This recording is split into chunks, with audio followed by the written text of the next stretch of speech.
मोक्षमार्गदाता नमो राजचंद्र प्रभुसार उर्वशी सम उरे वसो सदा परम आधार। जेणे जाण्यो खरो आत्मा आत्माने अन्यन्यने अक्षय पूर्ण ज्ञानिते सिद्धने धन्य धन्य छे। अज्ञानतिमिरान्धनां ज्ञानाञ्जनशलाकया चक्षुरुन्मीलितं येन तस्मै श्रीगुरुवे नमः। सचरुत ने नमस्कार, असीमोपकारी आत्मा ने नमस्कार, तारक त्रिपुटी भगवंत ने नमस्कार, महावित्रों ने नमस्कार, महावित्रों समान मुरब्बीओ मुमुक्षों ने नमस्कार, प्रत्येक शुद्धात्म द्रव्य ने नमस्कार। परम कृपाळु देव प्रणीत वचनामृतजी पत्रांक 692 मुंबई बीजा जेठ वद विक्रम संवत 1952 એટલે કે બીજા જેઠ વદ આઠમની પહેલાં લખાયેલો પત્ર છે, એટલે કે જૂન જુલાઈ ઈસવીસન 1896 ટુ બી એક્ઝેક્ટ તારીખ 26/6 થી તારીખ 10/7/1896 દરમિયાન આ પત્ર પરમ પૂજ્ય શ્રી અંબાલાલભાઈને લખાયો છે. ગઈકાલના પત્રમાં હતું કે 10 બોલ આ દુષ્મકાળ વિષમકાળ એમાં વિચ્છેદ છે. તેની પહેલાંના પત્રમાં આવી ગયું કે પરમ કૃપાળદેવ બીજા શ્રી રામ અથવા શ્રી મહાવીર અથવા તો શ્રી પરમાત્મા સ્વરૂપ થયા જ છે. એ બંનેની થોડી ઘણી ચર્ચા હતી, વાત હતી. એના અનુસંધાનમાં કૃપાળુદેવે શ્રી સૌભાગભાઈ, ડુંગરસિંહભાઈ અને લેરાભાઈને આ બાબતમાં કંઈ કંઈ લખવાનું કહ્યું છે અને તેઓ લખી વિચારી રહ્યા છે. હજુ પત્ર લખ્યો નથી. એ પત્ર 694માં આવશે, પરંતુ આ પત્રમાં એટલે કે ગઈકાલના 691માં પત્રમાં છેલ્લે છે કૃપાળદેવે કહ્યું હતું કે કોઈ ઉત્કૃષ્ટ અધિકારી હોય તો આ કાળમાં કેટલી યોગ્યતા થઈ શકે, ક્યાં સુધી જઈ શકે, આત્માર્થની કઈ કઈ ભૂમિકા, કયા કયા ગુણસ્થાનક, કયા કયા સોપાન સર કરી શકે વગેરે. અને ત્યાર પછી તરત જ સિદ્ધાંતબોધ ઉપદેશબોધની વાત. તો હવે આ પત્ર લખાયો છે, અંબાલાલભાઈને લખાયો. દુર્લભ એવો મનુષ્ય દેહ પણ પૂર્વે અનંતવાર પ્રાપ્ત થયા છતાં કંઈ પણ સફળપણું થયું નહીં. પણ આ મનુષ્ય દેહને કૃતાર્થતા છે કે જે મનુષ્ય દેહે આ જીવે નાની પુરુષને ઓળખ્યા તે મહાભાગ્યનો આશ્રય કરો. જે પુરુષના આશ્રયે અનેક પ્રકારના મિથ્યા અગ્ર આદિની મંદતા થઈ તે પુરુષને આશ્રયે આ દેહ છૂટે એ જ સાર્થક છે. મોટે ભાગે સાયંકાલીન ભક્તિમાં આ પત્ર કોઈને કોઈ આજ્ઞારૂપે કે ગમે તેમ પણ મુખપાઠ કર્યો હોય કે બોલતા હોય છે, આપણે સાંભળતા હોઈએ છીએ. એટલે કે ઘણાને આ પત્ર મોઢે જ છે. હવે એ સાર કે સારાંશ છે એ હૃદયગત કરવાનો છે. તો દુર્લભ એવો મનુષ્ય દેહ એટલો દુર્લભ છે એવો લક્ષ્ય કે એવી ખાતરી જ આપણને નથી, એવું કન્વિક્શન નથી. એમ જ્ઞાની પુરુષને લાગે છે કે સમજતા જ નથી, જીવો સમજતા જ નથી કે 10 દૃષ્ટાંતે દોહિલો દુર્લભ એવો મનુષ્ય દેહ છે. એ દૃષ્ટાંત કે કથા કે વાર્તામાં અત્યારે આપણે જતા નથી, પરંતુ જાણીએ છીએ કે શાસ્ત્રમાં 10 દૃષ્ટાંતથી મૂકેલું છે. એક ભોજનનું દૃષ્ટાંત છે, દ્યુત રમવાનું છે, ગેમલિંગ જુગાર રમે છે તેનું દૃષ્ટાંત છે, ધાન્યનું છે, પછી ઘૃતનું ઘીનું છે, પાસાનું છે, રત્નનું છે. એવી રીતે જુદા જુદા દૃષ્ટાંત મૂકેલા છે. તે 10 દૃષ્ટાંતે દોયલો છે. એટલે કે એ બધું અશક્ય શક્ય બને કે અહીંના પેસિફિક ઓશનમાંથી એટલાન્ટિક ઓશનમાં અથવા તો છેલ્લા નંદીશ્વર દ્વીપ અને ત્યાં જે બધા દ્વીપ સમુદ્રો આવેલા છે ત્યાં એક રત્નનો ભાગ અહીં પડ્યો હોય ને એક ત્યાં પડ્યો હોય, એક કણી અહીંયા હોય ને એક કણી ત્યાં હોય, તો પણ તે સંયોગ બાજે સુયોગ બાજે ભેગા થઈ શકે. અડધો ડબ્બો અહીંયા તૂટેલો ફેંક્યો હોય ને અડધો ત્યાં ફેંક્યો હોય તો એ મળે. પરંતુ મનુષ્ય બહુ એટલી શક્યતા જાય છે, એટલા પુણ્યનો થોક થાય છે, બહુ પુણ્ય વપરાઈ જાય છે, ત્યારે માંડ મનુષ્ય દેહ મળે છે. જાણીએ છીએ આપણે એ જે 10 દૃષ્ટાંતે કહ્યું છે ત્યારે શાસ્ત્ર કરતા પુરુષે છેલ્લી ધ્રુવ પંક્તિ એક જ મૂકી છે. સરસ છે કે ભ્રષ્ટો મર્ત્ય ભવાત તથાપ્ય સુકૃતિ ભૂયસ્તમાપનોતિના. એટલે કે ગમે તે થાય આ બધા ન બનવાનું બને, પરંતુ મનુષ્ય બહુ જલ્દી મળી શકતો નથી, માંડ મળે છે. ત્યાર પછી પરમ પૂજ્ય બ્રહ્મચારીજીએ સ્પષ્ટતા કરી છે, બીજા શાસ્ત્રોમાં બહુ જોવા મળતું નથી અથવા આપણે તેના સુધી પહોંચી શક્યા નથી, પણ હકીકત તો છે જ કે પુણ્ય અને પાપના સિદ્ધાંત અનુસાર મનુષ્ય ભવ મળે છે. એટલે કે જ્યારે બેલેન્સ શીટ બરાબર થાય, બેલેન્સ થવું બહુ અઘરું છે કોઈ પણ બાબતમાં, કોઈ પણ ક્ષેત્રમાં, કોઈ પણ મોડમાં, આપણે જાણીએ છીએ.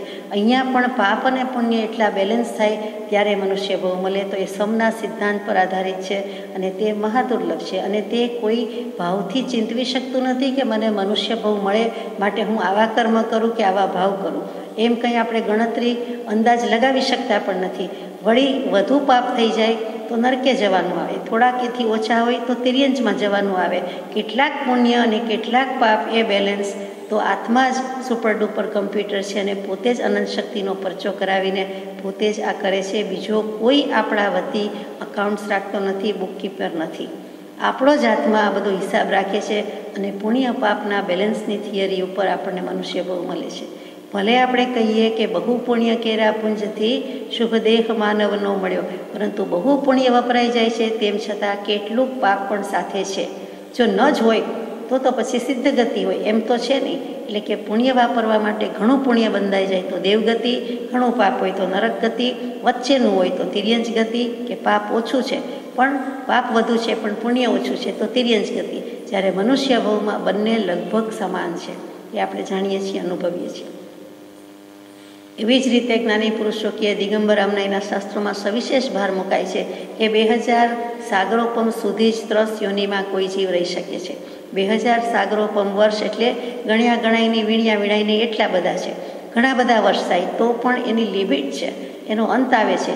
એમાં અનંતકાળ નહીં કહેવાય, એટલા બધા વર્ષ હોવા છતાં એને અનંત તો કહેવાય નહીં, લિમિટેડ છે, લિમિટલેસ નથી. તો એવા સાગરોપમ, અને એમાં 2000 સાગરોપમ સુધી જ ત્રસનાળીમાં મળે. એટલું જ નહીં, એમાં જ આપણે જીવ તરીકે હોઈએ પછી નિગોદના કૂવામાંય જવું પડે. એટલે કે એક જીવ માત્રનું અસ્તિત્વ હોય એવા નરક કરતાંય નિકૃષ્ટ ગતિ એવા નિગોદના જીવ પણ થવું પડે. તો એ બધું ન કરતાં 2000 જે વર્ષ મળ્યા છે તેમાં 2000 સાગરોપમ વર્ષ મળ્યા, તેમાં માત્ર 48 વખત, ઓનલી 48 ટાઈમ્સ મનુષ્ય ભવ મળે છે. અને તે મનુષ્ય ભવમાં પણ 16 સ્ત્રી વેદના, 16 પુરુષ પર્યાય અને 16 નપુંસક પર્યાય. એટલે એમાં પણ આવો શાશ્વતો સિદ્ધાંત છે કે ભાગ પડે છે. એ 48માં કેટલાક ભવ રાજા મહારાજાના હોય તો ઘણા કર્મ બાંધ્યા હોય, રાજેશ્વરી તે નરકેશ્વરી, એવી રીતે કોઈ ગવર્મેન્ટમાં પોલિટિક્સમાં પડ્યા હોય તો એમાં પણ એટલા કર્મનો બંધ થાય. કોઈક એવા હિંસક ધંધામાં પડ્યા હોય તો પણ થાય, એવો કોઈ જીવ આવ્યો હોય તો પણ થાય. અને કેટલીક વખત ભિખારીનો પણ આવી ગયો હોય, કેટલીક વખત રિટાર્ડેડ ચાઇલ્ડ તરીકે પણ હોઈએ, કે 5 ઇન્દ્રિય છઠ્ઠું મન બધું સાબદું સ્વસ્થ ન મળ્યું હોય.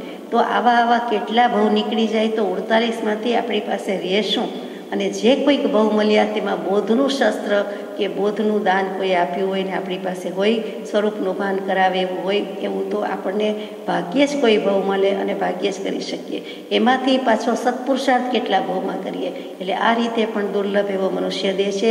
એ પ્રાપ્ત થઈ ગયો તો થઈ જતા હોવા છતાં પણ એનું મહાત્મ્ય ઓછું નથી. માનો કે મળી ગયું પણ પછી તો કે સમ્યક દર્શન તો ચારે ગતિમાં પ્રાપ્ત થઈ શકે, સેલ્ફ રિયલાઇઝેશન, આત્મજ્ઞાન ચારે ગતિમાં પ્રાપ્ત થાય. પણ જીવતા જીવે વિચારશીલ મનુષ્ય પ્રાપ્ત ન કરે તો બીજે ક્યાંથી થાય? તેમ છતાં શક્ય છે. પરંતુ મોક્ષ, છેલ્લો ભવ, ચરમ શરીરી, એ મોક્ષ માટેના ઉપાય, એ જે છેલ્લા છે બધા, તે તો મનુષ્ય ભવ જ હોવો જોઈએ. માનવ દેહે જ કેટલોક સંયમની આરાધના કરી શકે છે, કેટલોક ત્યાગ કરી શકે છે, કેટલોક વૈરાગ્ય લાવી શકે છે. અને એ બધા જ સાધન સામગ્રી એ મનુષ્ય ભવે વિવેક કરી શકે છે. બીજામાં એ વિવેક થઈ શકતો નથી. જે અલ્ટિમેટ વિવેક કરવાનો છે, છેવટનો નિર્ણય છે, તે મનુષ્ય ભવમાં જ થાય છે. જેથી તેને ત્યાગ, સંયમ, દ્રવ્યથી કે ભાવથી કરીને એ મોક્ષે જઈ શકે છે. એટલે મોક્ષે જનાર જીવની છેલ્લી ગતિ, છેલ્લી પર્યાય તો મનુષ્ય દેહની, મનુષ્ય ભવની જ હોય. આ એક શાશ્વતો નિયમ છે. મનુષ્ય શબ્દનો અર્થ પણ મજાનો છે કે મનને બાળી શકે છે, મનનું દહન કરી નાખે છે. મન ઉષતી, મન વસતી પણ છે, મન ઉષતી પણ છે. એટલે જે પર્યુષણમાં પરિવત્તા ઉષ ને પરિવત્તા વસ, એમ મન વત્તા ઉષ, મન વત્તા વસ. તો કે મન જ બધું કરાવે છે. તો મન હોવા છતાં, સંગની પંચેન્દ્રિય પણ હોવા છતાં, મનને જે બાળી શકે છે, મનનો નાશ કરી શકે છે, યાને કે મનનો લય કરી શકે છે, તે પણ મનુષ્ય ભવમાં, એટલે કે જે કેવલ જ્ઞાન થાય છે તે પણ મનુષ્ય ગતિ કે મનુષ્ય ભવમાં થઈ શકે છે. ઉઠ મનુપુત્ર માનવ, ઉઠ કહે છે મનુના પુત્ર એવા માનવ એટલે કે મનુપુત્ર કહે છે એ ઉઠમણું કહીએ છીએ તે શું છે કે હે મનુષ્ય, તારે કંઈ જવાનું છે તો કે તું ઉઠી જા. તો કે આપણી વચ્ચેથી એક મનુષ્યનો, એક જીવનો દેહ ત્યાગ થાય છે, એના માનમાં ઉઠમણું બેસણું જે કહ્યું તે રાખીએ છીએ. તો ઉઠમણું શબ્દ બહુ સૂચક છે કે ઉઠ મનુ. અને તે મનુપુત્ર માનવ એટલે કે જે 14 મનુ અહીંયા થઈ ગયા છે ઇતિહાસમાં, એ જે મનુ છે એ જ કે માનવ છે, તે આદિમાનવ કહીએ છીએ. તેમ ખરેખર તો અનાદિકાળથી છે. તો કે આપણી વચ્ચેથી એક જીવ ફાની દુનિયા છોડીને ચાલ્યો ગયો. આપણા પણ એ જ હાલ થવાના છે. આ મનુષ્ય બહુ દુર્લભ છે. જનાર જીવ સાર્થક કરીને ગયો કે કેમ, ન કર્યું કે કર્યું હોય તો બોધ લેવાનો છે, ન કર્યું હોય તો ખેદ રાખીને આપણે તો સાર્થક કરીને જવાનું છે, એવો ભાવ સૂચવે છે. એ શબ્દ જ સરસ છે કે મનુષ્ય મનનપૂર્વક એ કર્મોને સીવ્યા કરે છે, ગૂંથ્યા કરે છે, તેનું નામ મનુ. તેના ઉપરથી માનવ શબ્દ આવ્યો, મનુષ્ય શબ્દ આવ્યો કે આ મનુષ્ય જ છે અને મનુષ્ય જ બધું કર્યા કરે છે. અને ઉઠો જાગો પ્રાપ્ત ન થાય ત્યાં સુધી અટકો નહીં. એટલે કોઈક ઉઠી ગયો, આપણે એનાથી જાગી જવાનું છે. એ ઉઠ્યો, આપણે ઉઠતા નથી. એ ગયો, એના માનમાં ભક્તિ સ્વાધ્યાય વાંચન કરીએ છીએ તો તે વખતે પણ આપણને બોધ આપીએ છીએ. નિમિત્ત બીજો જીવ થઈ ગયો, પરંતુ બોધ તો આપણને જ છે. આપણે તો સાંભળીએ છીએ ને એ દેહ, એ જીવ હવે સાંભળતો નથી. નિશ્ચેતન દેહ હોવાથી આપણે તો સાંભળીએ છીએ. જે વિવેક કરવાની વાત આવે છે એ અન્ય દેહમાં પૂર્ણ સદવિવેકનો ઉદય પ્રાપ્ત થતો નથી અને મોક્ષના રાજમાર્ગમાં પ્રવેશ થઈ શકતો નથી.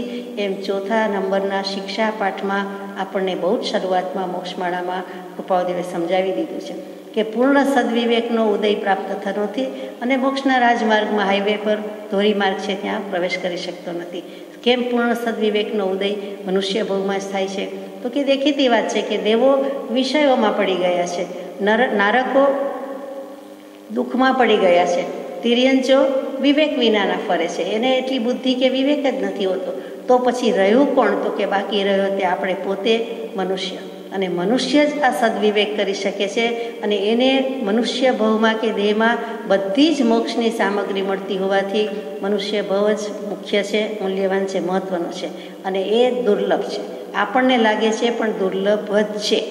ઉત્તરાધનજી સૂત્ર જેવું, ઉત્તરાધનજી સૂત્રના શરૂઆતના અધ્યયનમાં પહેલી જ ગાથા, ચત્તારી પરમાંગાણી દુર્લભાણીય જંતુણો માણુ સત્તમ સોઈ શ્રદ્ધા સંજમમીય વીર્યમ.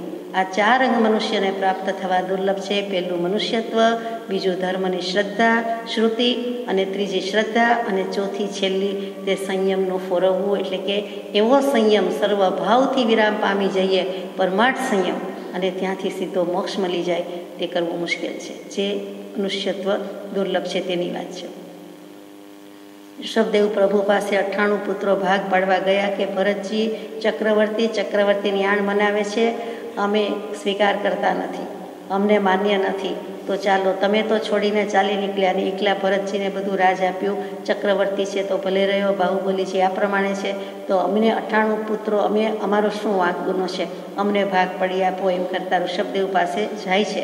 ઋષભદેવ ભગવાન હવે સંસારી પિતા નથી, ધર્મ પિતા છે. એટલે એને માર્ગ, મોક્ષ, ધર્મની જ વાત કહે, એની જ દેશના હોય અને કહે છે કે ભાગ તો 2 જ પાડવાના છે. જેમ પરમ પૂજ્ય બ્રહ્મચારીજી કહે છે તેમ કે દેહ અને આત્મા એ જ વહેંચી લેવાનું છે. તમે તમારા ઉપર આ થોડા વર્ષ માટે નહીં પણ સ્વતંત્ર રાજ શાશ્વત કાળ માટે કરો, શાશ્વત સત્તાના સ્વામી થઈ જાઓ, એવું તમને રાજ અપાવવું અને તે સ્વરાજ. એટલે કે પોતાના આત્માની આઝાદી, સર્વકર્મ બંધનથી મુક્ત. તે વખતે તે 98 પુત્રોમાં એવું શું હતું કે બૂઝી ગયા, કે ઋષભદેવ પ્રભુ એવું શું કહ્યું કે બૂઝી ગયા? તે વસ્તુને પ્રજ્ઞાબોધમાં પરમ પૂજ્ય બ્રહ્મચારીજીએ સુંદર મૂક્યું છે. આજ્ઞા નામના પુષ્પમાં જ છે. હે જીવો પામો બોધ, બોધનો યોગ છે રે, આ બોધનો યોગ છે રે. દુર્લભ માનવ જન્મ ભયે શોક ખેદ છે રે, ભવે ભય શોક છે રે. મનુષ્ય ભવ તો દુર્લભ છે જ, પણ એમાં આજ્ઞાનો યોગ મળ્યો છે. તો હે જીવો, કલ્યાણનો યોગ મળ્યો છે, સત્પુરુષની આજ્ઞા મળે છે, તો સત્પુરુષની આજ્ઞા ઝીલી લ્યો. સત્પુરુષ તો દેવા જ બેઠા છે, કૃપાળદેવની કરુણા નિરંતર છે, નિસ્તરતી છે. આપણે એમાં ઝીલવાનું છે, પીંજાવાનું છે. હાથ લાંબો કરીને લઈ લેવાનું છે. તો એ જ વસ્તુ આગળ જઈએ છીએ કે મનુષ્ય બહુ દુર્લભ, સાથે સાથે આ 4 અંગ દુર્લભ, અને હવે તો કે હવે તે મહાભાગ્યનો આશ્રય કર્યો જે પુરુષના આશ્રયે અનેક પ્રકારના મિથ્યા આગ્રહ આદિની મંદતા થઈ. તો કેવા પુરુષની વાત ચાલે છે કે જે પુરુષને તે પુરુષ, જે જિજ્ઞાસા, જે સ્વરૂપ, એમ કૃપાદેવ આપણને જિજ્ઞાસા જ જગાવતા પ્રશ્નો મૂકે, એવા જ વિધાન કરે જેથી આપણે વિચારણા કરીએ તો તરત પ્રશ્ન થાય કે એવા કયા પુરુષનો આશ્રય લેવો જોઈએ અને તે પુરુષ કહેતા એમને શું કહેવું છે એ વિચારવાનું છે. તો કે અથર્વવેદ છે 4 વેદમાં, એમાં અથર્વવેદમાં એક શ્લોક સુંદર છે કે ન દ્વિતીયો ન તૃતીયો ન ચતુર્થો નાપી ઉચ્યતે, એટલે કે બીજા, ત્રીજા, ચોથાની અહીંયા વાત જ નથી. શરૂઆત બીજેથી કરી છે. બીજો, ત્રીજો, ચોથો જોઈતો જ નથી. ન પંચમો ન ષષ્ઠ સપ્તમો નાપી ઉચ્યતે, 5મો, 6ઠ્ઠો, 7મો પણ નહીં. ન અષ્ટમો ન નવમો, 10મો નાપી ન ઉચ્યતે, આ 8મો, 9મો, 10મો પણ જોઈતો નથી. તમ ઇદમ નિગતમ સહ એષ એવ, એટલે ત્યાં એક વૃદ્ધ એક એવ આવી ગયું. સહ એષ ઉપર ભાર છે. હું નહીં, તું નહીં, આ નહીં, તે નહીં, ત્રીજો જ. હું નહીં, તું નહીં, હું નહીં, તમે નહીં, તો ત્રીજો કોણ? તો કે અમે નહીં, તમે નહીં, એવો કોઈ ત્રીજો પુરુષ, તે પરમાત્મા પુરુષ, અને તેની વાત મૂકી દીધી છે. બહુ સુંદર મૂકી દીધી. સહ એષ, તે જ વસ્તુ કૃપાળદેવી બોધવચનમાં 5મા પત્રમાં તે દશા આગ્રહ છોડવા અને ત્વરાથી તે દશા આગ્રહ કરવી, સદશાનો આગ્રહ રાખવો. તે સહ એટલે સંસ્કૃતમાં તે ત્રીજો પુરુષ એક વચન. આઈ, વી, યુ, તાવ, યુ એ બધુંય નહીં, પણ છેલ્લું શું? તો કે ત્રીજો પુરુષ એક વચન, હી, શી, ઇટ અને તે. એ જે ટુ બીના રૂપ કહીએ કે બધા રૂપ કહીએ છીએ તેની વાત છે કે હું નહીં, તું નહીં, અમારું નહીં, તમારું નહીં, મારું નહીં, તમારું નહીં, એટલે કે અહમત્વ મમત્વ નહીં, પણ તે જેણે વિચ્છેદ કરી દીધું છે એવો કોઈ ત્રીજો છે, અને તે તો કે તે પરમાત્મા. એમ કરીને સહ એષ ઉપર ભાર છે. એ વસ્તુ બીજી રીતે કહું તો કૃપાળદેવે 400 નંબરના પત્રમાં શરૂઆતમાં જ મૂક્યું કે તે પુરુષ નમન કરવા યોગ્ય છે, કીર્તન કરવા યોગ્ય છે, પરમ પ્રેમે ગુણગ્રામ કરવા યોગ્ય છે, ફરી ફરી વિશિષ્ટ આત્મ પરિણામે ધ્યાવન કરવા યોગ્ય છે, કે જે પુરુષને દ્રવ્યથી, ક્ષેત્રથી, કાળથી, ભાવથી પ્રતિબદ્ધપણું વર્તતું નથી. એવો જો કોઈ પુરુષ હોય, તરણ તારણ હોય, બીજો રામ હોય, બીજો મહાવીર હોય, બીજો પરમાત્મા હોય, તો તે પરમ કૃપાળુ દેવ. એટલે કે 2 થી 10, બીજો, ત્રીજો, 10મો કોઈ જોઈતો નથી. અમારે તો એક જ, અને ત્રીજો પુરુષ તે એક પરમાત્મા, તેની વાત છે. એટલે કે તત્વ, પરમ તત્વ એક જ છે, એમાં ભેદ હોતા નથી. પરમાત્મા તત્વ રૂપે એક જ છે, તે લક્ષ કરાવે છે. અને તેવા જે કોઈ થયા છે, અનંતા ઈશ્વર, અનંતા જ્ઞાની, અનંતા ભગવાન, અનંતા આત્મા, અનંતા સિદ્ધ, બધું બરોબર ને અનંતા કેવડી, પરંતુ અનંતમાં કોમન ફેક્ટર શું છે, સબસ્ટન્સ શું છે? તો કે બધાનો સરવાળો એક જ, તે પરમ તત્વ, પરમ આત્મત્વ એટલે કે પરમાત્મા. અને તેની વાત છે. પરમાત્મા શબ્દનો સરવાળો 24 થાય એટલે આપણને બોલવું વધારે ગમે, ફાવે. કે પ કહેતા 5, ર કહેતા 2, મા કહેતા 4.5 અને મા કહેતા 8.5, સરવાળો થાય 24 તીર્થંકર દેવ થાય. એટલે આપણે તે પુરુષ કહેતા પરમાત્મા બોલી જઈએ છીએ. અને બધા દર્શનને માન્ય છે તેવો શબ્દ છે પ્રભુ કે પરમાત્મા, એટલે આપણે એ વધારે બોલીએ છીએ. તો અહીંયા તે પુરુષનો આશ્રય કયો છે કે જે પુરુષને પોતાને તો મિથ્યા આગ્રહાદિની મંદતા હોય જ, નાશ હોય, પરંતુ એના યોગે, એના આશ્રયે સામાજીવને પણ બધા આગ્રહ નાશ પામે કે ઓછા થઈ જાય છે. તો કે એવો છે કોઈ હોય તો તે પુરુષ, અને તે પુરુષને આશ્રયે દેહ છૂટે તે સાર્થક છે. જન્મ, જરા, મરણાદિનો નાશ કરવાવાળું જ્ઞાન જેમને વિશે વર્તે છે તે પુરુષ, જેને વિશે આત્મજ્ઞાન વર્તે છે, જેને વિશે કેવલ જ્ઞાન વર્તે છે, તે પુરુષને આશ્રયે જીવને બીજાને જન્મ, જરા, મરણનો નાશ કરાવી શકે, કેમ કે તે યથાસંભવ ઉપાય છે. જેની પાસે જે હોય તે આપે. અને કોનો આશ્રય કરવાનો છે? આશ્રય શબ્દ ઉપર કેટલો ભાર મૂક્યો છે. તો આશ્રય એટલે શું? આપણે કોને કહીએ? તો કે ગુજરાતીમાં આશરો બોલતા હોઈએ એટલે આશ્રય બોલી ગયા. આ વત્તા શ્રી, ચારે તરફથી આત્મામાં, આત્માની મર્યાદા પૂર્વક જે શોભાસ્પદ છે, જે ગુણો છે, જે લક્ષ્મી છે, ત્યાં શ્રી છે, ત્યાં રસ્વશ્રી છે. એ બધા જ શ્રીના અર્થ થાય છે. એ બધી જ કીર્તિ, ધન, આત્મા, લક્ષ્મી, યશ, સૌભાગ્ય જે કયો તે પારમાર્થિક વાત છે, લૌકિક વાત નથી. તે આત્મામાં લાવીને મૂકે છે. જેની પાસે અનંત ચતુષ્ટય પ્રજ્ઞા છે તેવા પુરુષનો આશ્રય, તેનું નામ કહીએ છીએ કે આશ્રય કરવા યોગ્ય છે. તે પુરુષમાં છે, તે પુરુષનો આશ્રય લેતા આપણને પણ પ્રગટે છે, એટલે તેવો આશ્રય. એટલે ટૂંકમાં આશ્રય એટલે આધાર, આશ્રય એટલે વિશ્રામ સ્થળ. કે જ્યાં મન શાંત થાય છે, મન વિરામ પામે છે. અનુભવ યાકો નામ મન પાવે વિશ્રામ, વસ્તુ વિચાર ધ્યાવતે સ્વાદત સુખ ઉપજે. બનારસી દાસજી કહે તો એમનેમ થતું નથી. જેના રાગ દ્વેષ ગયા હોય, જેનો ઉપયોગ શુદ્ધ સ્થિર નિર્મળ સમ્યક થયો હોય, તેના આશ્રય થાય છે, બાકી થતું નથી. તેનો આધાર તેનો વિશ્રામ સ્થળ છે. એટલું જ નહીં, તેનો વિશ્વાસ છે, તેના પ્રત્યે પ્રતીતિ છે. તે પુરુષ અને તે પુરુષ પ્રત્યેની પૂરી પ્રતીતિ, પૂર્ણ પ્રતીતિ, અધૂરો નિશ્ચય નહીં. એટલે તે વિશ્વાસ, એ વિશ્વાસે વાણ ચાલે છે. કયું? બહુપાર કરવાનું વાણ વિશ્વાસ વિના થતું નથી. એવી જ રીતે સ્તંભ સમાન કયા છે? આપણે આશ્રય શબ્દ વિચારી રહ્યા છીએ, તો આશ્રયને સ્તંભ કયો છે, થાંભલો કયો છે? આજકાલના થાંભલા જેવા નહીં. આપણે નાખી શકીએ અને આપણે સ્થાપી શકીએ અને આપણે ઉખેડી શકીએ. 1, 2, 4 બાળકો રમતા હોય ને ધક્કો મારે તો પોલ પડી જાય, એવા થાંભલા નહીં. થાંભલો કદી તૂટે નહીં, ધરતી કંપે તોડી શકે નહીં, અને મહાપ્રયાસે બુલડોઝર કે એવા કોઈ સાધનથી પણ ભાંડ તૂટે એવો જે કોઈ હોય, આ તો નિશ્ચળ થાંભલો કોનો? તો કે સત્પુરુષનો આશ્રય. સત્પુરુષ પોતે સ્થિર, તેનો આશ્રય સ્થિર જ હોય, એમાં નવાઈ નથી. એવો સ્તંભ સમાન છે, અધિકાર છે. સ્વામી કોણ? તો કે બીજો કોઈ નહીં, માથે કોઈ ન જોઈએ, પણ જો એક કોઈ તો તે પરમાત્મા. અને તે પરમાત્માના યોગે પરમાત્મા પણ એમ જ કહે છે કે તને તારું શરણ છે, તારી હાથે માથે સાથે તું જ છો, અમે તો વ્યવહારથી છીએ. એમ કરીને સત્પુરુષ પણ છૂટી જાય છે. કૃપાદેવ પણ કહી દે છે કે અનન્ય શરણના આપનાર એવા શ્રી સદગુરુદેવને અત્યંત ભક્તિથી નમસ્કાર. એટલે શુદ્ધ ચૈતન્ય સ્વામી પોતે પોતાનો જ છે, પણ એનું ભાન અને શરણ કરાવવા માટે કોણ? તો કે તે સત્પુરુષને તેનો આશ્રય. આ આશ્રય શબ્દનો અર્થ છે અધિકાર, પણ એટલો જ છે, એટલો જ વ્યાજબી છે કે પોતે સત છે, પોતાની પાસે જ સત્તા છે, પરંતુ તે સત્તાનું ભાન જેને છે અને જેના આદેશ આશ્રય કે આજ્ઞાથી થાય છે, તેવો જે કોઈ છે તે પુરુષ, અને તે પુરુષનો આશ્રય કરવો જોઈએ. અને છેલ્લું કે એમાં સ્વીકાર. એ આશ્રય એટલે સ્વીકાર. ગમે તે હોય પણ સ્વ ઈકાર.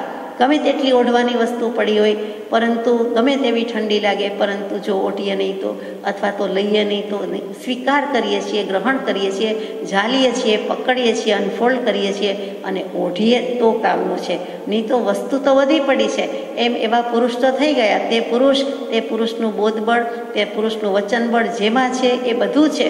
વચન છે, મુદ્રા છે, બધું છે. પણ જો કરીએ નહીં, ઓઢીએ નહીં, એટલે કે અંગીભૂત કરીએ નહીં, માથે ઓઢી લઈએ નહીં, જાતે ઓઢી લઈએ નહીં, એ સ્વીકાર મોટી વાત છે. સ્વીકાર શબ્દ જ અગત્યનો છે. સ્વ, ઈ અને કાર.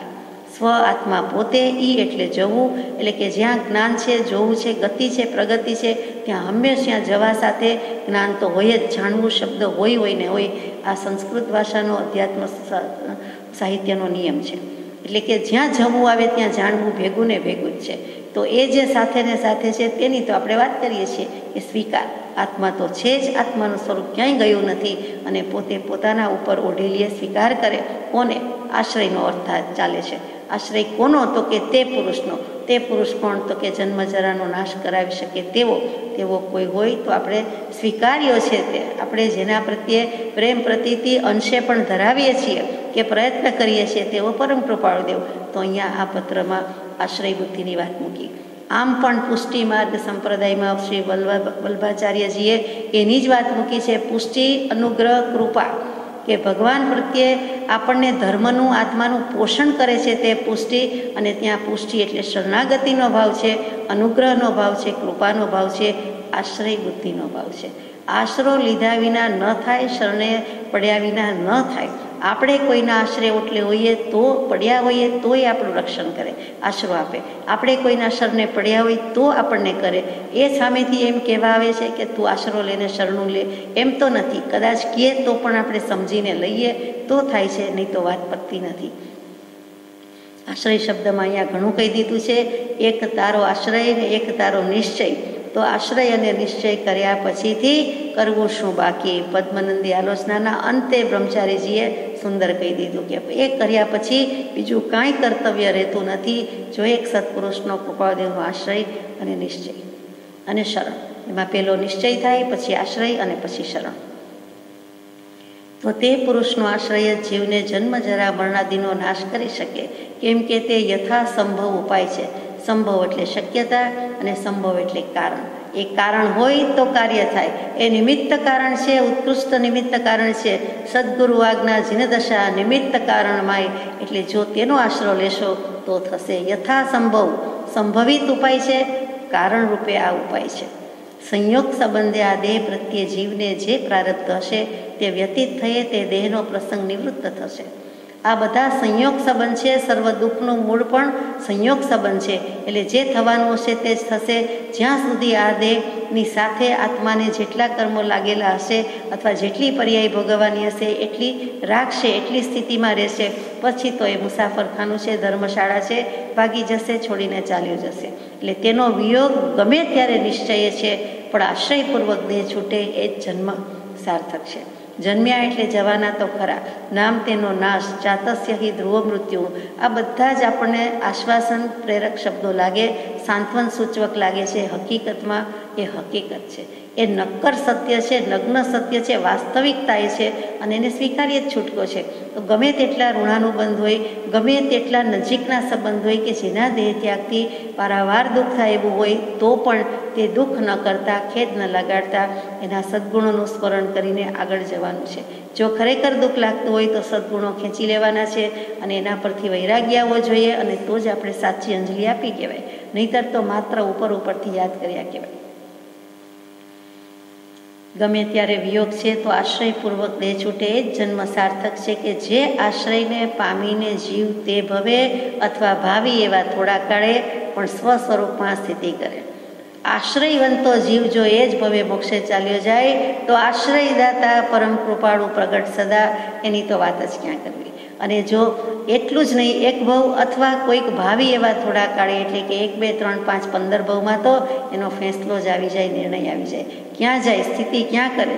સ્વ સ્વરૂપમાં સ્થિતિ કરે. એ પામીને જાય, છેક સિદ્ધશિલા પર ભગવાનની સાથે બેસી શકે, સિદ્ધ પ્રભુ સાથે સ્થાન લઈ શકે એવી સ્થિતિ કરી જાય એકમાત્ર આશ્રયથી. આ કેટલી મોટી વાત કીધી હતી. મનુષ્ય બહુ દુર્લભ, એ તો લઈ આવ્યા કે મળી ગયો, આવી ગયા. કાગને બેસવું ને ડાળને પડવું હોય કે ગમે તેમ સકામ અકામ નિજરા કરતાં આટલું તો આપણે લઈ આવ્યા અને એ સુધી પહોંચી ગયા. પછી કૃપાદેવનો બોધ યોગ આશ્રય એ પણ થયો, એમની આજ્ઞા પણ મળે. પછી તો હવે થોડોક જ પુરુષાર્થ, નહીં જેવું આપણું આયુષ્ય બાકી હોય ને નહીં જેવો પુરુષાર્થ બાકી રહ્યો, તો કે ના, પુરુષાર્થ મહત્ ને ગંભીર બાકી છે, પરંતુ ઘણે સુધી આવી ગયા છીએ. જરાક જ છેદ ઉડાડવાનો બાકી છે. મોટી રકમના છેદ ઉડાડતા હોય, કેલ્ક્યુલેટર ન વાપરીએ, કમ્પ્યુટર ન વાપરીએ, જાતે કરતા હોય ને ખબર છે કે ધીમે ધીમે મોટી રકમમાંથી થોડો થોડો છેદ ઉડાડતા છેલ્લે સાવ બાકી રહી જાય. એમાં તો પછી શેષ પણ વધે અને શેષ ન પણ વધે.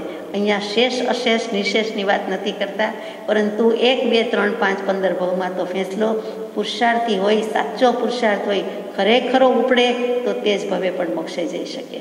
આ આશ્રય ભક્તિ, આશ્રય બુદ્ધિનું આટલું મહાત્મ્ય છે કે સ્વ સ્વરૂપની સ્થિતિ કોઈ દિવસ કરી જ નથી. અનાદિકાળથી એ સમજવામાં જ ભૂલ થઈ છે. અને આ જો સ્વ સ્વરૂપમાં સ્થિતિ કરાવી દેતું હોય તો કેટલું સારું, કેટલું ઉત્તમ. ઉત્તમ મનુષ્ય ભાવ મળ્યો, ઉત્તમ ગુરુ કે જ્ઞાની કે ભગવાન મળે અને ઉત્તમ બોધ મળે, પછી એનું પરિણામ ઉત્તમ જ હોય, એમાં નવાઈ નથી. ખાલી વચ્ચે આશ્ચર્ય તો છે જો આશ્રય ન લીધો તો. આશ્રય બુદ્ધિ આવી, આશ્રય થઈ જ ગયો કે હવે આ અને આ જ, બીજું કાંઈ નહીં. બીજું શું લેવાનું છે, બીજે શું લેવાનું છે તે જોવું કે જોવું કે વાંચવું કે સાંભળવું કે મૂકવું. હવે જે કહી દીધું છે તે જ મંડી પડવાનું છે. એટલો જો નિશ્ચય કે આશ્રય આવી જાય તો આપણું કામ થઈ જાય.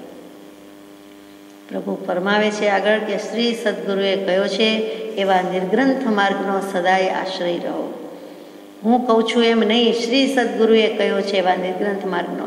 એટલે ત્યાં દેવગુરુ ધર્મ તત્વ અનાદિકાળથી છે, એમાં ગુરુ તત્વનો મહિમા બતાવ્યો કે સતદેવ તત્વ સિદ્ધ પ્રભુ ત્યાંથી કહેવા આવવાના નથી.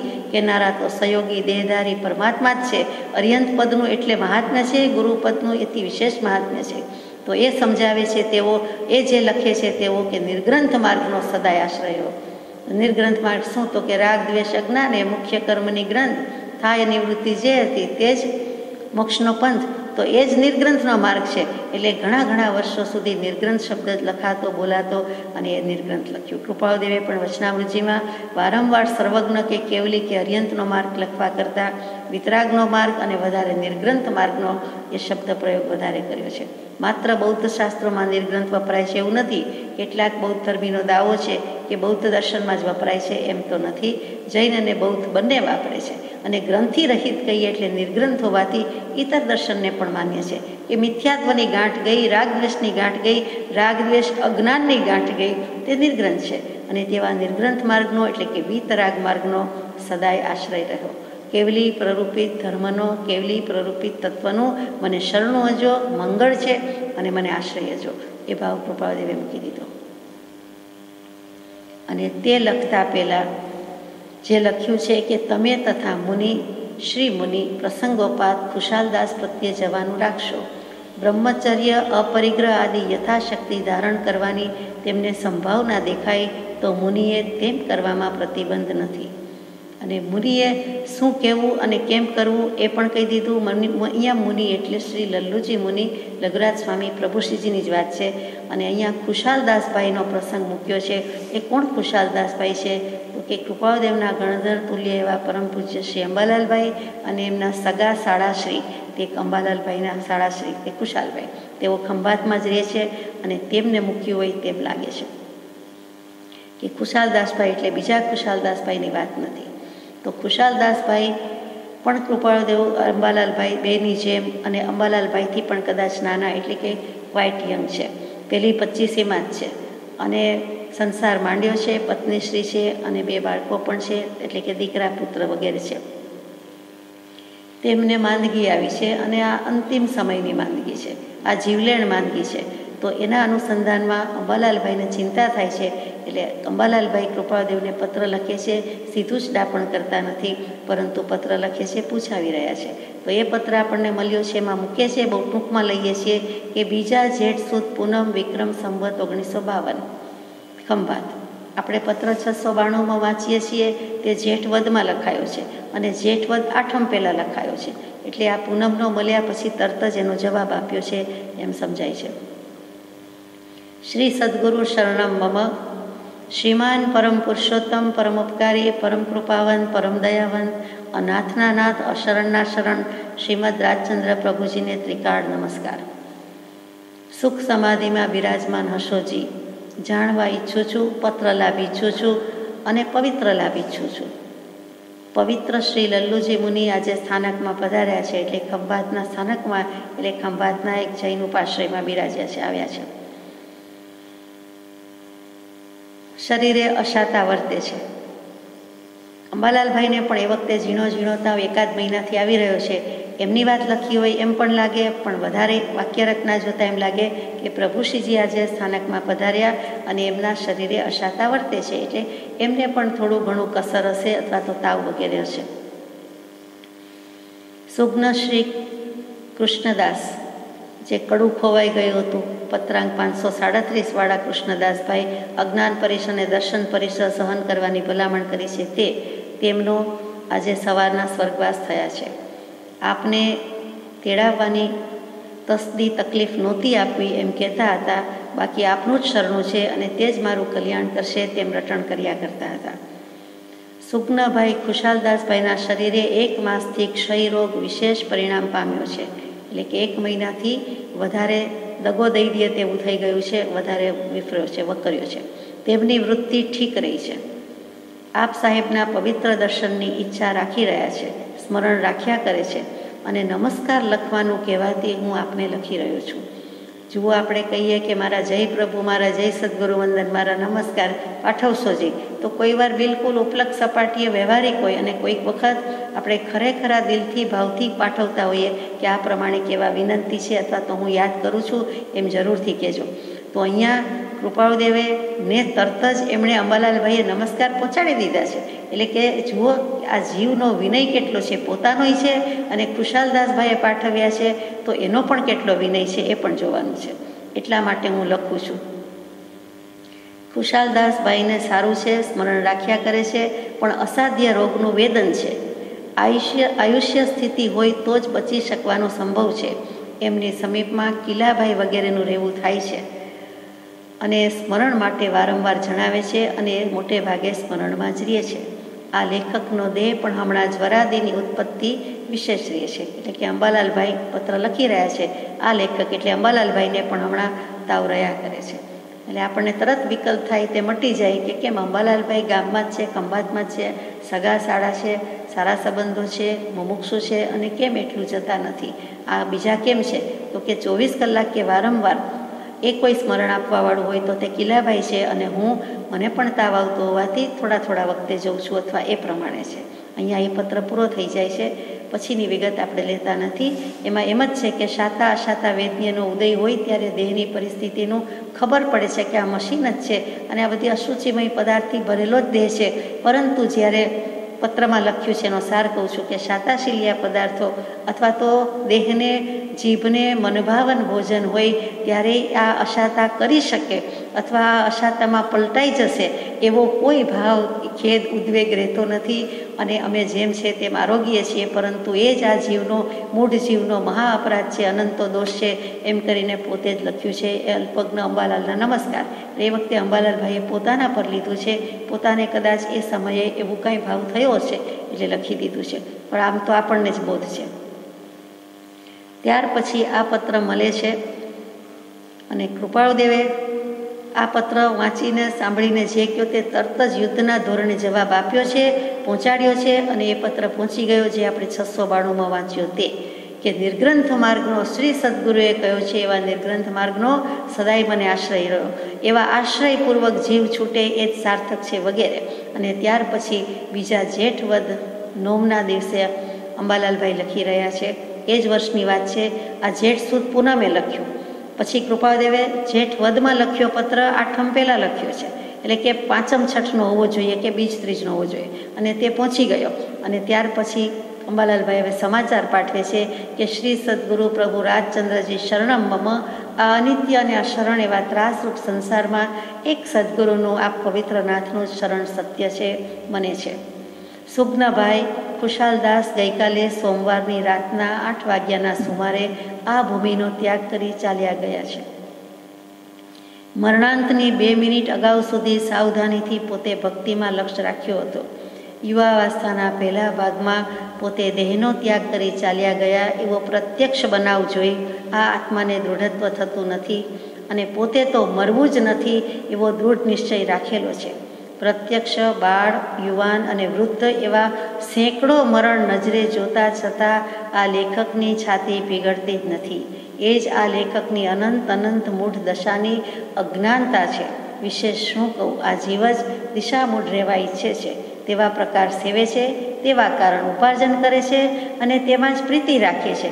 એ જ ધિક્કારવા યોગ્ય આ આત્માની મૂઢતા છે. હાલ એ જ લિખિતંગ અલ્પજ્ઞ અંબાલાલના વિધિપૂર્વક નમસ્કાર.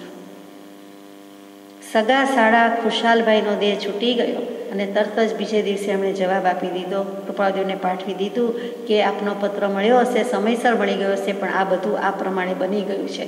અને પોતે બોધ કેવો લીધો કે આ અજ્ઞાની, આ મૂઢ અંબાલાલ ભાઈ જેવા પોતે પોતાને મૂઢ કહે છે કે મારી મૂઢ દશા છે કે આવું તો બીજાનું જોયું છે. પહેલી યુવાની એટલે પહેલી 25, અને એમાં એમનો દેહ ત્યાગ થઈ ગયો. સામે પોતાના બેન, પોતાના શાળાએ, એટલે કે જે કયો તે એ પણ છે, અને એમના પત્નીશ્રી એટલે કે ખુશાલદાસભાઈના પત્નીશ્રી છે, 2 પુત્ર છે, વગેરે છે. અને ખુશાલભાઈની દશા એવી જોઈ કે એમને જ્યારે આ પત્ર લખાયા પહોંચ્યા પહેલાંની વાત છે કે જોયા છે, જ્યારે ખબર અંતર પૂછવા જાય ત્યારે થોડીક વાર આ બધું સ્મરણ ને બધું સાંભળે ને બધી વાત બરોબર તરત જ આંટો ફેરો મારતા હોય તેના સામું જોઈ લે. એટલે પત્નીશ્રી અને બાળકોમાં એમની ચિત્તવૃત્તિ રહેતી હતી. એ જોઈને એક તરત જ અંબાલાલભાઈએ અવલોકન કરીને જણાવી દીધું કૃપાળુદેવને કે આપ કંઈક લખો, કહો તો સારું એના જેવું. અને કૃપાળુદેવે પત્ર લખી પણ લીધો, આપ્યો, લખી નાખ્યો, પહોંચાડી દીધો. અને એ પત્ર પૂર્વક એટલે કે આજ્ઞા આવી ગઈ, તમારા નમસ્કાર પહોંચી ગયા, તમને તેનું જ શરણું છે. અને એમણે આવું લખ્યું છે. એ વસ્તુનું બહુ મહાત્મ્ય છે. આપણે સામાન્ય રીતે બોલી જઈએ છીએ દરરોજ, એટલે કદાચ ભાવ એવો આવતો નથી, પણ હકીકતમાં આ પ્રમાણે ઘટના ઘટી છે. અને પછી કૃપાળુદેવનું એ વચનમાં બળ છે, એટલું યોગ બળ છે, અતિશયવંતું છે. એ વાણીથી પણ એમને લાગ્યું કે રૂબરૂ આવીને જ મને કહે છે. એમનું વાંચન લેખનની શક્તિ છેક સુધી સારી હતી. એ ટ્યુબરક્યુલોસિસ ક્ષય રોગ હતો અને એ વખતે અસાધ્ય રોગ કહેવાતો હતો. આજે તો જરાય રહ્યો નથી એવો. તો એ વખતે એ કરી શકતા હતા. એટલે જાતે કૃપાળુદેવનો પત્ર હું વાંચું અને હું સાંભળું, એટલે કે એને પોતાને લખવું હોય તો પણ કે હું લખી શકું એમ છું. પરંતુ અંબાલાલભાઈએ આ પ્રમાણે લખ્યું. અંબાલાલભાઈએ 12-13 પાનાનો પત્ર ખુશાલભાઈને ગામમાં લખવા માટે પણ સવિસ્તર લખ્યો હતો, જાણે કોઈ પુસ્તક વાંચતા હોય એવું લાગે. બધાની હાજરીમાં કેટલીક વાત પણ ન થઈ શકે. બોધની વાત કરે તો પણ સારું ન લાગે. મરણ કે દેહત્યાગ શબ્દ બોલીએ તો એ શોભે નહીં. એવા વાતાવરણમાં, કુટુંબના વાતાવરણમાં અને સામે આવા યંગ ઊભા હોય અને તે વખતે કેટલુંક ન કહી શકાય, વળી સગાસગ પણ છે, તો એમણે 12-13 પાનાનો પત્ર લખેલો એ પણ પહોંચાડ્યો. એટલે કે ખુશાલભાઈ ઉપર, અને જાતે વાંચી લખી શકતા હતા એવું લખાયેલું છે, નોંધાયેલું છે. એટલે આપણે કહી શકીએ છીએ. તો આ કેવા બધા એક મુમુક્ષુ ખબર અંતર પૂછે અને કેવા સદબોધની સરિતામાં લઈ જાય એ જોવા જેવું છે.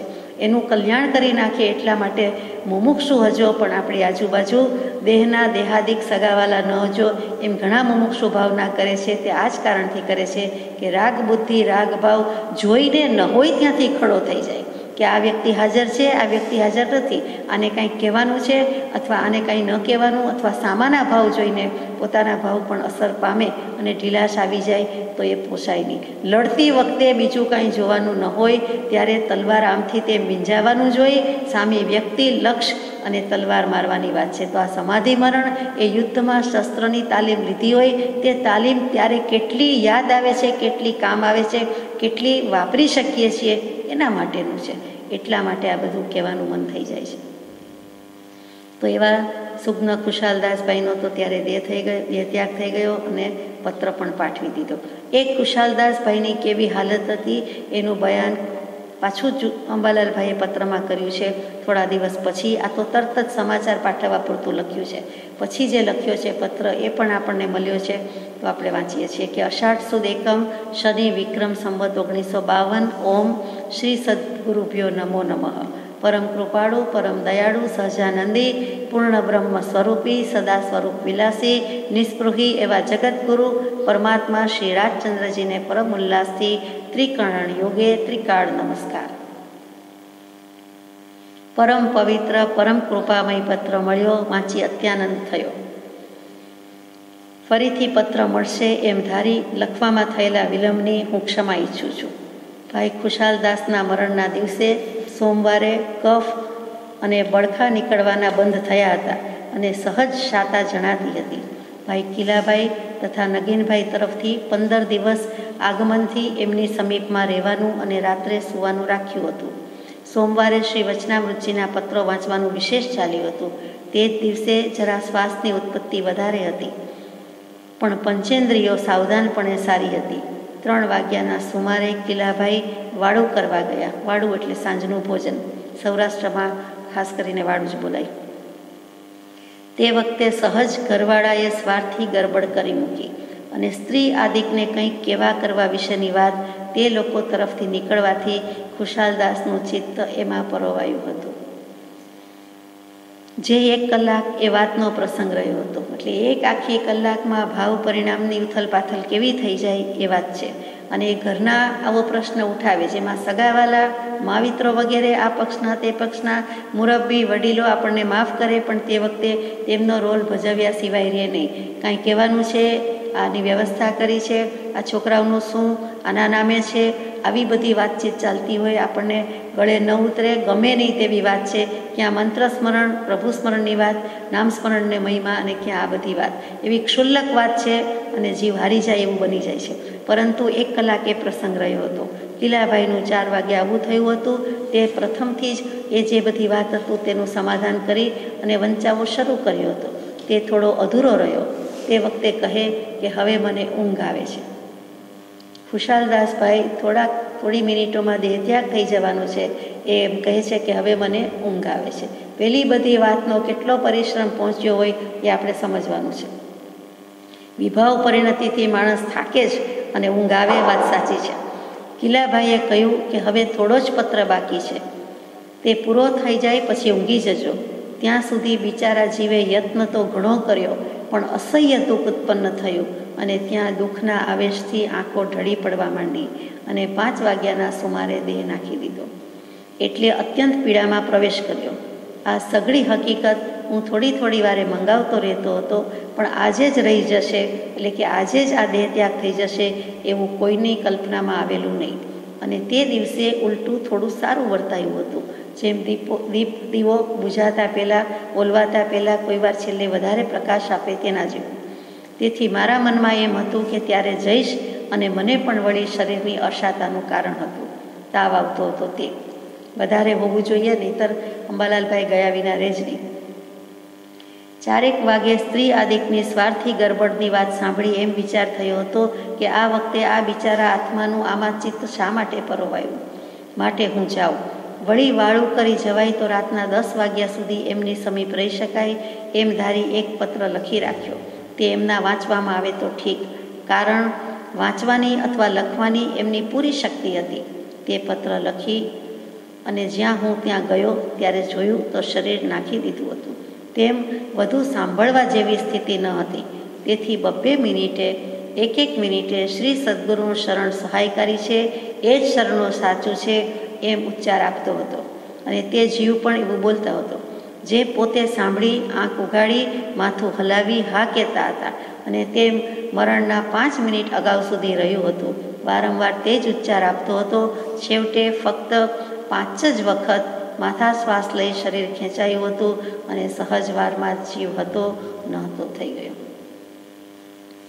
અહો પ્રભુ, હે પ્રભુ, તે વખતનો ચિતાર આ લેખકને વારંવાર હજુ સ્મૃતિમાં આવ્યા કરે છે. અંબાલાલભાઈ લખી રહ્યા છે. જે દેહને પંપાળવાનું કહેતા હતા તે જ દેહને મૂકીને જરાવારમાં ચાલ્યા ગયા. એવો એ પવિત્ર ખુશાલદાસનો આત્મા જતો જોઈ આ લેખકને બહુ જ સ્મરણ થાય છે કે જરાવારમાં ફના થઈ જવાનું છે, આખોએ દેહ મૂકીને જવું પડશે અને એ જ દેહ પ્રત્યે મમત્વ કરાય છે. તે આ જીવની કેટલી અનંત ગણી મૂઢતા કહેવાય. 15 દિવસથી પવિત્ર વચનામૃત સંભળાવવાનું થયું હતું. એમને પણ એ જ પ્રિય હતું અને બીજા પુસ્તક સાંભળવાની ઈચ્છા ક્યારેક થોડીક રહેતી હતી. પોતે જણાવ્યું હતું કે કોઈની લાજ કે લોકભય રાખશો નહીં, પ્રગટપણે મને પત્રો વાંચી સંભળાવજો. કૃપાળદેવના પત્ર છે તો પ્રગટપણે સંભળાવવામાં મને કોઈ ક્ષોભ નથી અને કોઈ લોકલાજ રાખવાની નથી, નિંદા કરવાની નથી. મને લોકભયની જરૂર નથી, મને જરૂર આ બોધની છે, મને આ શરણની છે, આશ્રયની છે. મરણના દિવસે 4 વાગે તો કિલ્લાભાઈને કહ્યું હતું કે જોજો આ પુસ્તકની આશાતના ન થાય. ચિત્રપટનું દર્શન અપાતું હતું તો દર્શન કરીને એની આશાતના કરશો નહીં.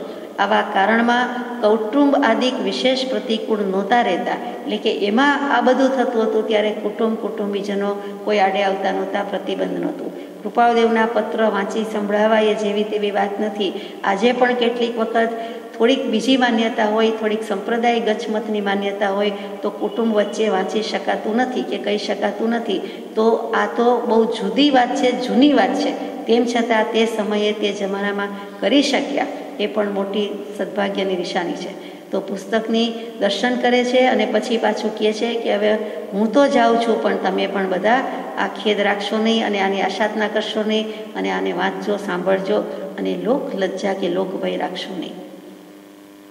આવા પ્રકારે આ દેહથી રહિત થવાનું છે, ક્ષણવારમાં ચાલ્યા જવાનું છે એમ પ્રત્યક્ષ જોતા છતાં અને જવું છે એ વાત ખરી છે એવું માનતા છતાં એવું યથાર્થ મનાતું નથી. અંબાલાલભાઈ એ કરાર કરે છે કે સાચી વાત છે, જવાનું જ છે ને એમાં શું, એમ નહીં. એ યથાર્થ મનાતું નથી અને જીવને જરા પણ વિચાર થતો નથી કે પાછું વાળીને જોતો નથી. આ આત્માનું કેટલું બધું અજ્ઞાન છે. પોતાના વિશે લખે છે, એમ નથી કે હું બીજા જીવોની વાત કરું છું, જીવો સમજતા નથી ને બીજા બધા આવું કરે છે, એમ નહીં. પોતે જ હું જ જોઈએ તેવું યથાર્થ સમજતો નથી, કેમ કે દેહ અને આત્માને ભિન્નપણે હજુ અંબાલાલભાઈએ અનુભવ્યા નથી એ સાબિત થાય છે. મુનિ પણ વખતો વખત ત્યાં જતા હતા અને એ જ સ્મરણ રહેવું એમ કહેતા હતા. પ્રભુશ્રીજી વગેરે પ્રથમથી જ કેટલાક પ્રત્યાખ્યાન મુનિ સમીપે લઈ લીધા હતા. એ કૃપાદેવનો પત્ર ગયો છે એમાં જે બ્રહ્મચર્ય અને અપરિગ્રહની વાત મૂકી છે એ બધા પચખાણ પ્રભુશ્રીજી પાસેથી એમણે લઈ લીધા હતા.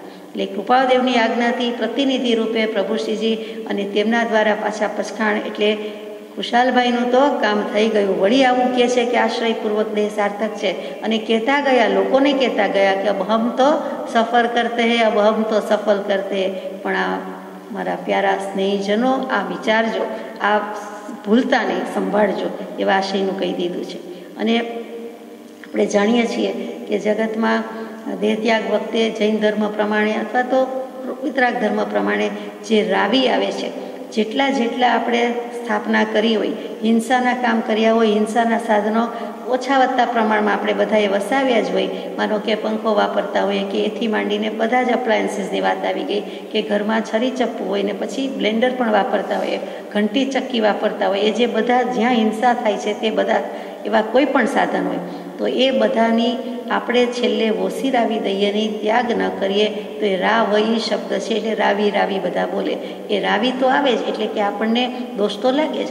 આપણે જો છેલ્લે તસ્મિચ્છામિ દુક્કડમ ન કર્યું કે હું બધું મૂકીને જાઉં છું, બધામાં મને કોઈ માયા મમતા નથી, એમ વ્યક્તિમાં એટ ધ સેમ ટાઈમ આવા કોઈ જ વસાવેલા સાધન પ્રત્યે, કોઈની ફેક્ટરી હોય અથવા એવો બિઝનેસ હોય તો એમાં તો ઘણું બધું વસાવેલું હોય, એ કોઈ મશીનરી કે કાંઈ નહીં તો શું થાય કે જ્યાં સુધી જીવ વાપરે, બીજો જીવ વાપરે અને જેટલો દોષ લાગે એ બધો જ દોષ અધિકરણ ક્રિયાનો હેતુ પોતે વસાવેલા હતા એટલે પોતાને લાગે છે. એટલે છેલ્લે દેહત્યાગ કરતી વખતે તે કરતાં પહેલાં એ કરીને જ જવું જોઈએ. એટલે એને ઓસીરાવી દીધું કહેવાય અથવા તો નિયમ મર્યાદા લઈ લીધી કહેવાય કે હું દેહાદી સ્વરૂપ નથી તો આ બધું મારું ન જ હોય, વ્યક્તિ મારી નથી તો વસ્તુ મારી નથી, મારી વાપરેલી કે વસાવેલી હોય, મારી માલિકીની હોય, પણ જ્યાં દેહનો જ હું માલિક ન થઈ શક્યો તો પછી બીજું તો હું શું કરી શકું. એટલે એ જે ભાવ આવી જવો જોઈએ એ ત્યાગીને જવું જોઈએ. અને એ બધું ખુશાલદાસભાઈ કરી શક્યા કેમ કે કોઈ સાધુ સાધ્વીજી આવે અથવા તો પ્રભુશ્રીજી જેવા આવ્યા એટલે આ બધો ત્યાગ તો કરાવી જ દીધો હોય, સવાલ જ નથી. જેમ ભગવાનનું નામ લ્યો કે મંત્રનું સ્મરણ કરો એવી જ રીતે આ બધો ત્યાગ તેઓ શ્રી જરૂર કરાવે, વિધિપૂર્વક કરાવે. એ બોલવાનું હોય, પહેલાં એ સાંભળવાનું હોય અને સંમતિ સૂચક વાત ચાલતી હોય. અને કેટલીક વખત છેલ્લા દિવસ છેલ્લી ઘડીની રાહ ન જોઈએ તો પણ દરરોજ સૂતી પહેલાં કે સૂતા પહેલાં અથવા તો જ્યારે પણ કરતા હોય નિયમ ત્યારે તો એ કરી દઈએ કે હવે સૂતી વખતે એટલા માટે કે ખરેખર હવે ઉઠવું નથી અને ન ઉઠાય તો આ જગતને મારે કોઈ લેવા દેવા નથી. એટલે કે સ્વપ્નમાં સરી પડીએ, ચીર નિદ્રામાં પડી જઈએ એવી રીતે આહાર શરીરને ઉપધી પચકું પાપ 18 મરણ આવે તો ઓસીરું, જીવવું તો આગાર. જો જીવી જવું, સવારે ઊભો થયો તો આ બધું જ વાપરવાની મને છૂટ છે ભગવાન, કેમ કે હું શું કરું, દેહ છે તો બધું કરવું જ પડે. પરંતુ જો મરણ આવે તો આ બધું જ હું ત્યાગ કરું છું અને મારે કાંઈ ન ખપે, કંઈ મારું નથી અને હું એમાંથી અહમ બુદ્ધિ, મમત્વ બુદ્ધિ ઉઠાવી લઉં છું. મોટે ભાગે શું થાય જીવોને કે વૃત્તિ ઉઠાવવાની બદલે દરરોજ સૂતી વખતે એમ થાય કાલે આટલું કરવું છે, કાલે અને આટલું કહેવાનું છે, કાલે આ પ્રમાણે કામ છે, કાલે વહેલું ઉઠીને આટલું પતાવવું છે વગેરે વગેરે, કાલે ફોન કરીને આમ કહી દઈશ, આમ તેમ. એટલે લગભગ આરંભ સમારંભના વિચાર પરિગ્રહ બુદ્ધિથી જ સુવાનું થતું હોય છે. એટલા માટે મોક્ષમાળામાં સામાન્ય નિત્ય નિયમ નામનો 55મો પાઠ અને એમાં કૃપાદેવે લખ્યું કે દરરોજ રાત્રે એકલું સૂવું, બીજું સમાધિ ભાવથી શયન કરવું. આ સમાધિ ભાવથી શયન કરે તો સમાધિ મરણ થાય. એટલે દરરોજ આવો ભાવ કરે એ સમાધિ ભાવથી શયન કરવામાં કૃપાદેવે ઘણું લખી દીધું અને ઘણી આજ્ઞા મૂકી દીધી તો જીવ કરી શકે. વેદનીયના ઉદય વખતે તો કેટલુંક સૂઝવાનું નથી, કેટલાકને તો કોમામાં ચાલી જવાનું પણ બને છે. તો એ ભાન જ ન હોય ત્યાં શું વિચારે, પહેલેથી કરી મૂક્યું હોય તો જ કામ આવે, એ પણ એટલી જ સાચી વાત છે. પ્રથમથી જ કેટલાક પ્રત્યાખ્યાન મુનિ સમીપે લીધા હતા. એટલે અહીંયા બ્રહ્મચર્ય અને પરિગ્રહ એ બંનેનો એટલે કે અબ્રહ્મનો ત્યાગ અને અપરિગ્રહ એટલે પરિગ્રહનો ત્યાગ એ તો બંને એમણે લીધા જ છે અને બીજા પણ ઘણા પછખાણ લઈ લીધા હતા. એ વગેરે સહજ જાણવા માટે લખી જણાવ્યું છે. 12-13 પાનાનો પત્ર ખુશાલદાસને વાંચવાને માટે લખી રાખ્યો હતો. આપ સાહેબની પવિત્ર સેવામાં તે પત્ર મૂકી અયોગ્ય લખાણ થયું હોય તો તેની ક્ષમાપના ઈચ્છું છું. જો કેટલો વિનય છે. યોગ્ય કામ સેવા ફરમાવવા દયા થશે તો આનંદ માનીશ. અલ્પજ્ઞ અંબાલાલના વિધિપૂર્વક નમસ્કાર.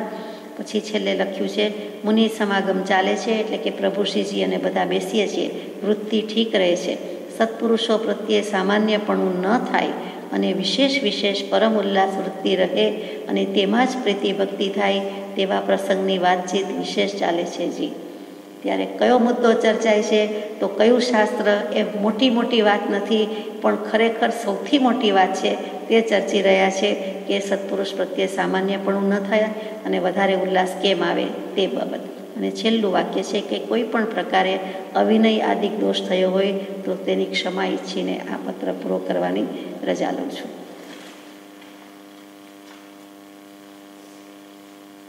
હવે આપણને સમજાય કે તમે તથા શ્રી મુનિ ખુશાલ પ્રસંગોપાત ખુશાલદાસ પ્રત્યે જવાનું રાખશો. બ્રહ્મચર્ય અપરિગ્રહ યથાશક્તિ ધારણ કરવાની તેમને સંભાવના દેખાય તો મુનિએ તેમ કરવામાં પ્રતિબંધ નથી. એટલે કે પ્રભુ શ્રીજીને પણ આજ્ઞા આપી દીધી અને તે પ્રમાણે સાર્થક થઈ ગયું. શ્રી સદગુરુએ કહ્યો છે એવા નિર્ગ્રંથ માર્ગનો સદાય આશ્રય રહ્યો.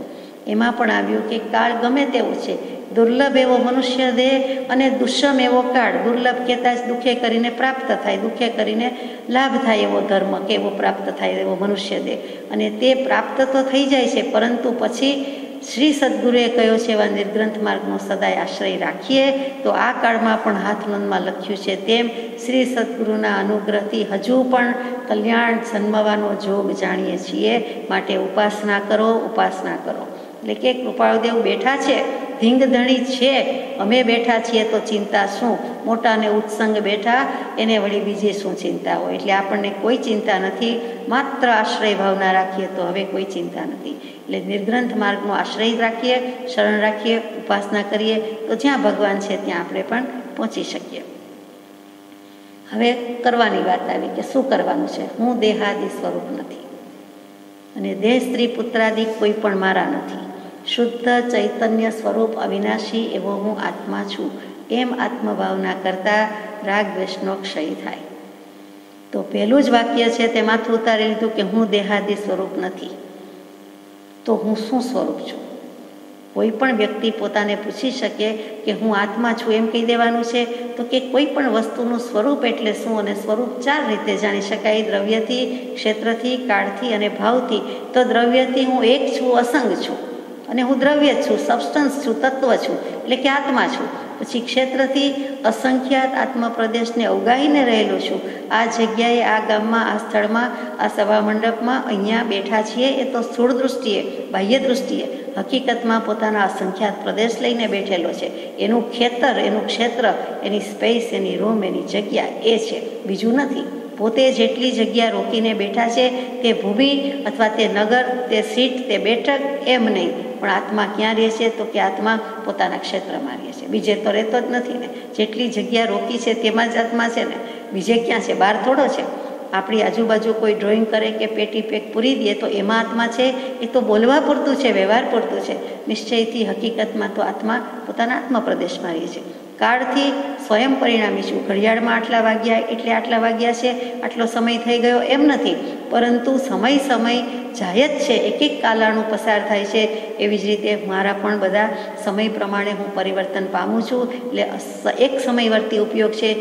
એક સમય કરતાં જ આખી જિંદગી જાય છે. એક સાથે કોઈ 5-50 વર્ષ જીવી જતું નથી, એ પણ આપણને ખબર છે. જેમ સેકન્ડ કાંટાનો લક્ષ થાય છે એમ સમયની વાત છે કે આ સ્વપર્યાય પરિણમતું હું દ્રવ્ય છું એ કાળથી, અને પછી ભાવથી તો કે નિર્વિકલ્પ જ્ઞાતા દૃષ્ટા આત્મ રામ જ છું. પરંતુ આ બધી વિભાવ પરિણતિમાં ગયા. આત્મા પોતાના સ્વરૂપની વાત કરી રહ્યો છે. તો દ્રવ્યથી એક અસંગ છું, ક્ષેત્રથી અસંખ્યાત આત્મપ્રદેશ ધરાવું છું, કાળથી સ્વપર્યાય પરિણામી દ્રવ્ય છું, અને ભાવથી તો કે જ્ઞાતા દૃષ્ટા. કેવી રીતે? હું સ્વતંત્ર નિશ્ચલ નિષ્કામ જ્ઞાતા દૃષ્ટા આત્મ રામ. મારું કામ જે છે, મારો આત્મા એમ જ છે, અને એ જ મારું સ્વરૂપ છે. આ તો બધું લફરા છે, વળગણા છે, આડી અવડી વાત છે, બીજું કોઈ નથી. વિભાવ છે, વ્યવહાર છે. હું આત્મા છું એટલે કે હું દેહાદિક સ્વરૂપ નથી. લોકો માને છે તે નથી, એટલે કે બધાએ માન્યું, પોતે માન્યું આજ સુધી, એ સ્વરૂપ મારું નથી. સ્વરૂપની વ્યાખ્યા ઉપનિષદમાં સુંદર મૂકી છે કે અહમપણાના અંશ નાશ પામે, શાંત સ્વરૂપમાં અભેદ ભાવે ચિત્ત સ્થિર બને, અને ચૈતન્ય સ્વરૂપે જે ખૂબ ચાલ્યા કરે તેનું નામ સ્વરૂપ છે. બહુ વ્યાખ્યા સુંદર છે.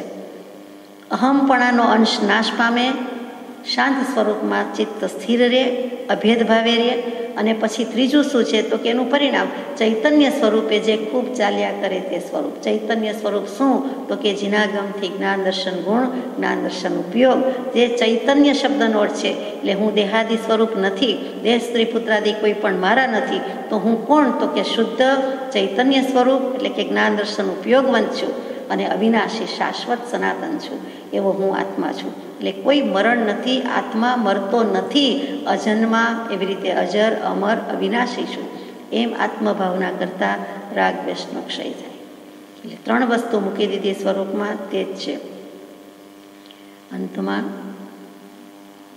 મુજમાં ભક્તિ કરવાની શક્તિ નથી, વાર કરો આ વાર સુણી ગુરુદેવ જો, આશ્રિત જનને પાડો છો પ્રભુ પ્રેમથી, ધન્ય ધન્ય હે પરમ કૃપાળુ દેવ જો, ઓથ અમારે હે ગુરુ એક જ આપની, આવનીમાં અવર નથી આધાર જો, ઓથ અમારે હે ગુરુ રાજ આપની. સજાત્મ સ્વરૂપ પરમ